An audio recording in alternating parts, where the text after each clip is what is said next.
Hello, I'm Howard Phelan, and this is my first Ignite. I'm going to talk to you a little bit about calculus, a little bit about math, and overall a little bit about the SFT and the AFT. And this first 15 seconds really feels long. All right, when I think about a math teacher, particularly as a high school math teacher, what is our ending goal for our students? Where do we want them to end up? Traditionally, they take algebra, geometry, algebra 2, pre-calculus, but really, where do we see our kids going down the line? Preparing them for college, preparing them for a career. But really, we're always pushing our kids for calculus. We need calculus. Calculus is good. It's foundation, it explains the universe. It's physics, it's everything. So we're always pushing our kids towards calculus. And that's very noble. But why? Why calculus? Is that the only math that's out there? Is that the only math that can be applied within society? Is that where do we really want to push our kids? Or is there something else that we could use to help push them as learners and push them in mathematics? I went online, I looked at the top jobs, top paying jobs. And really, look at the beginning. You got engineering, computers, management analysis, finance, web designer, sales agent. Heavy calculus here. A lot of calculus up here, especially in the first couple. So definitely. But then I looked and I said, what do kids take? 21% of students in 2008 went into business, 11% social science, 7% health profession, 7% education, psychology, visual performance, biological, biomedical science, communication and journalism, engineering. Engineering, 9th. But we're pushing all our kids into calculus. Why?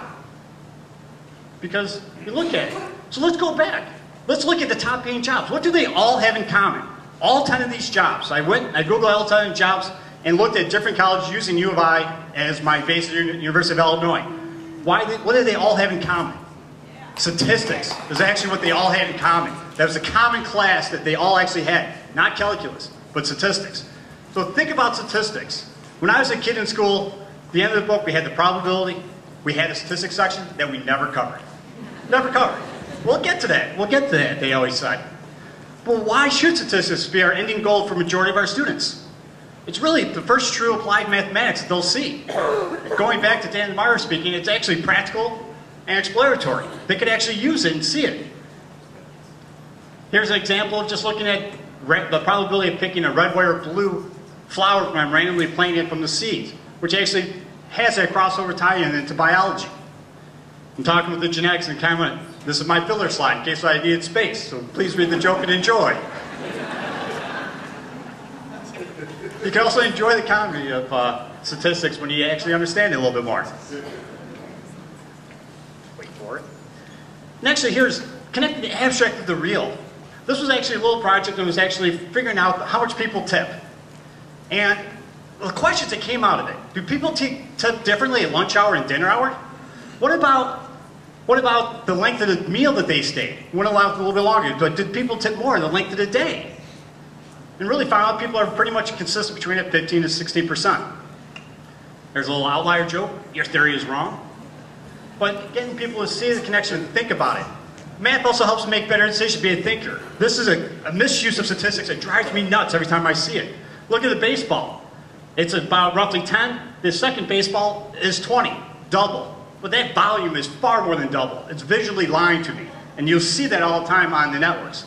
Here's the statistics. Statistics show that teen pregnancy drops. This was a statement by a senator in Colorado. And just stop and think about it. The misuse of statistics because people lack the understanding of it. Once again, looking at U of I, looking at some of the careers. College of Agriculture, big in statistics. Applied health, statistics. Business, statistics. College of Engineering, statistics. Liberal arts, statistics. Also, technology's made statistics accessible. When I was a kid in the 80s, it was brutal. No one does statistics by hand. The technology is there. Software like SPSS, the TI-83 calculators. Now, statistics make us better thinkers. It asks us to make us ask the questions. The students that frustrated most of my AP stats classes back in the day were really my AB or my BC multivariable calculus kids. They always wanted to know the answer as a single answer. But statistics, it's not. There's a various of questions. There's far more question created within the statistics than I find within the calculus. And for all of our students, I think it prepares them better for their future. Thank you.